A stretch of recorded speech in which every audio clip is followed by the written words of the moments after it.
El virus de la supervivencia, por Marcelo Carter, 29 de junio de 2020. En un abrir y cerrar de ojos, la pandemia se había desatado, inexplicablemente desde aquella pequeña ciudad hacia todo el resto del mundo.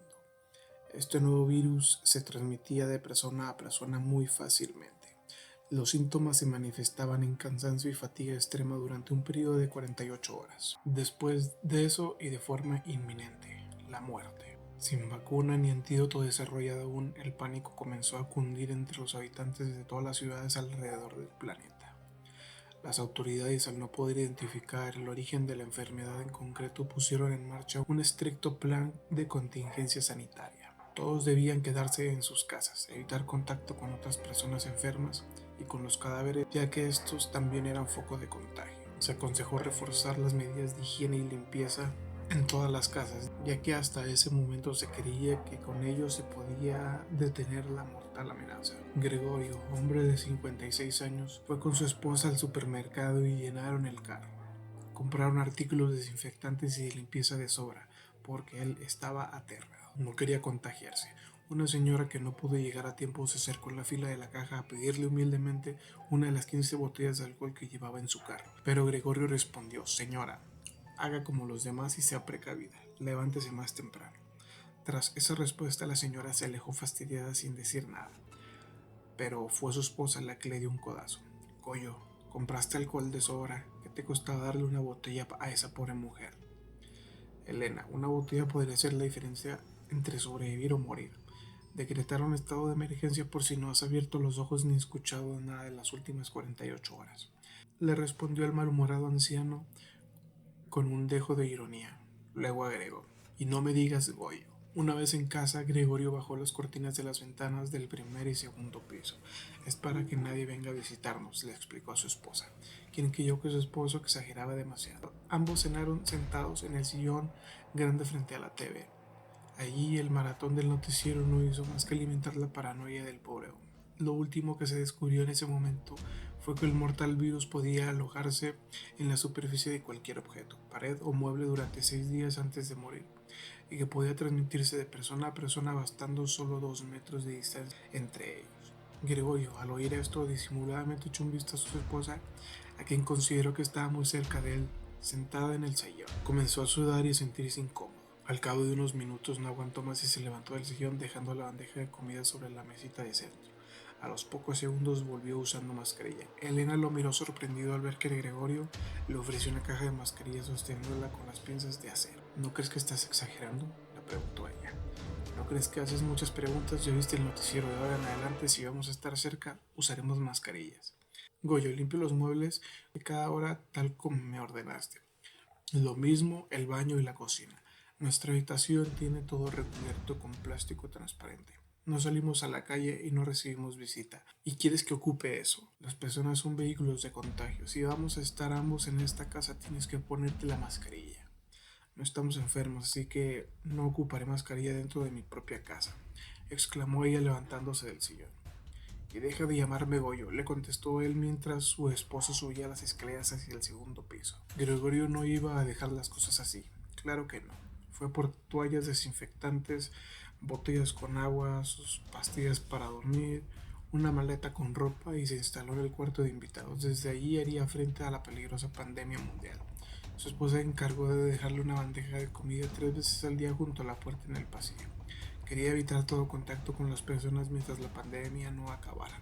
Instaló una pequeña radio con la cual se informaban las últimas novedades del mundo y así se la pasaba la mayor parte del tiempo. Todo bien hasta que durante la tarde de uno de esos días escuchó que Elena se reía a carcajadas junto a otras mujeres abajo en la sala. No puedo creer que esta vez te dejara entrar gente a la casa, pensó Gregorio indignado. Luego de que las visitas se fueron, el hombre abrió la puerta del cuarto y llamó a su esposa gritando su nombre a todo pulmón. Apenas vio su figura, se asomó por la escalera. Gregorio volvió a cerrar la puerta con llave. ¿Qué te figuras tú?, preguntó encolerizado. ¿Tienes ni idea del peligro que corres si traes gente a la casa? Goyo, solo era Perdón, Gregorio, solo era Claudia, que quería saber cómo estábamos. Ella está sana y nosotros también. Era una visita. No hay razón por la que estés encerrado, le contestó su esposa desde el otro lado de la puerta. En la radio dicen que el virus puede permanecer en las paredes, muebles, cabello, ropa, hasta 6 días antes de morir. ¿Vas a esperar acaso a tener los síntomas antes de tomarte esto en serio? ¿Eres tonta o qué? Está bien, Gregorio, respondió su esposa resignada desde el pasillo. Quiero que cuando cocines, además de mascarilla, lleves guantes y una gorra para el cabello. Hoy acaban de aconsejar eso por radio. Gregorio pasó varios días encerrado en aquel cuarto esperando escuchar la buena noticia de que ya había salido la vacuna. Pero la noticia no llegaba. Angustiado observaba por la ventana del cuarto hacia la calle y veía parejas, familias con niños que caminaban en un ir y venir apresurado, algunos de ellos tomados de la mano. Idiotas, pensaba, van tomados de la mano a su propio entierro, pero yo no. A mí no me arrastraron con ellos. Durante uno de esos días, mientras oía la radio, se enteró de un nuevo hallazgo científico con respecto al virus mortal. La fuente de origen eran los aparatos electrónicos, tales como los que se encuentran en cualquier casa de cualquier familia. El gobierno iba a dejar de transmitir por TV y por radio. Asustado, dio un salto hacia atrás y presionó su espalda contra una de las paredes. Su peor enemigo estaba ahí en ese cuarto con él. Luego de unos minutos de desesperación, cogió una de las frazadas de la cama y la arrojó contra el radio. Tomó todo el bulto y lo lanzó por la ventana hacia afuera. ¡Elena!, gritó el nombre de su esposa por la puerta entreabierta. ¡Elena! Tras unos minutos llegó su esposa un tanto cansada del segundo piso. Se veía delgada y pálida, no lucía bien. ¿Qué te pasa? No te ves muy bien, le dijo Gregorio. Se está acabando la comida, güey. He tenido que ir a hacer fila a los almacenes de las últimas noches. Por favor, sal del cuarto y ayúdame. ¿Es eso solamente?, preguntó desconfiado mientras cerraba la puerta nuevamente con llave. ¿Qué otros síntomas tienes? No estoy enferma. Es que no he comido bien. Te daré unos billetes por debajo de la puerta y quiero que vayas a la calle por el periódico. De paso trae algo de comida enlatada. Están cerrando las tiendas afuera, ¿no entiendes? Bueno, ve donde tengan periódicos y tráeme uno, insistió él. Ya no podemos oír la radio ni ver la televisión. No olvides pasármelos por debajo de la puerta con tus manos enguantadas.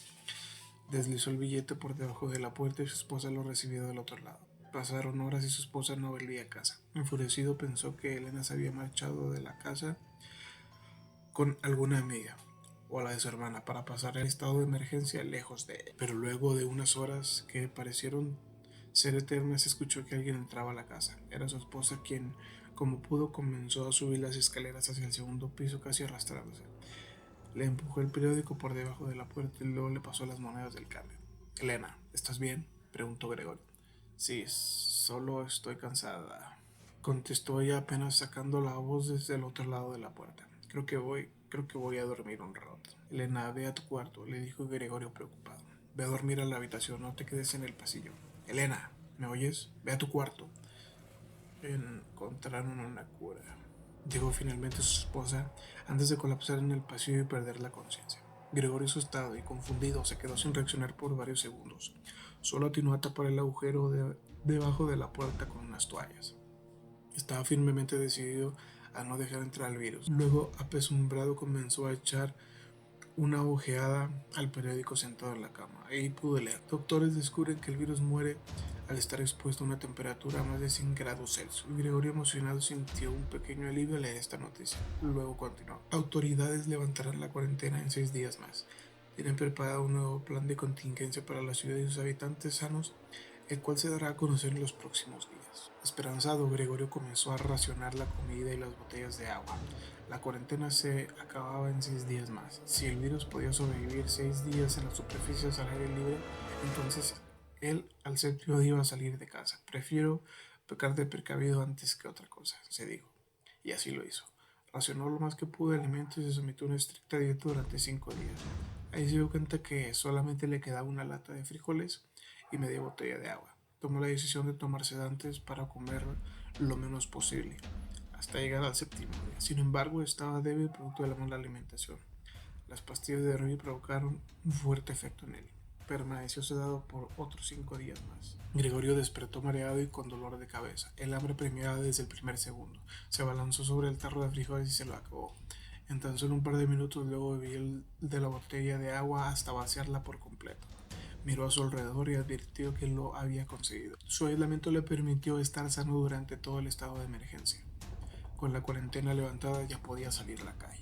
Al abrir la puerta de su cuarto, un repugnante hedor lo recibió y recordó el terrible obstáculo que le aguardaba hacía varios días allá en el pasillo. con mascarilla y guantes y un largo abrigo. Gregorio abrió la puerta de su habitación por completo y se enfrentó al cadáver de Elena que, acurrucada junto al umbral de la puerta, se descomponía miserablemente. Aguantando la respiración, Gregorio pasó junto a ella corriendo y bajó las escaleras saltando los peldaños de dos en dos. No detuvo su loca carrera hasta que finalmente salió a la calle. Allí, mientras jadeaba, pensó: pobre Elena, si tan solo te hubieras cuidado más, así como yo. Tras recuperar el aliento, comenzó a caminar.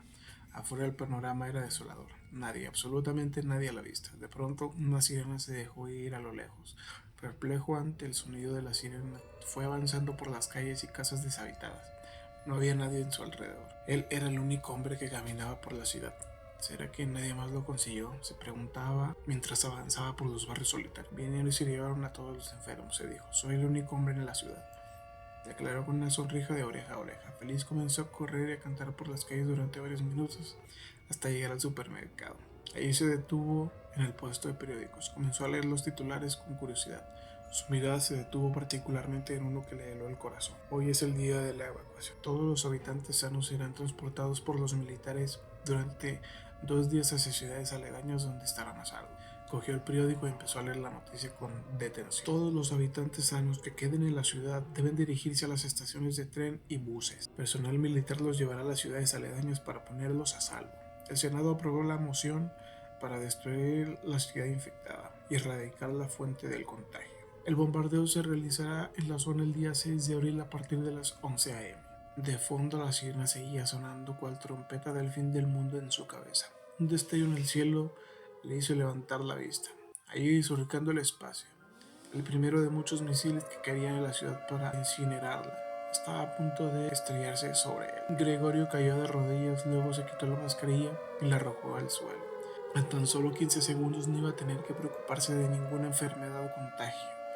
Nunca más.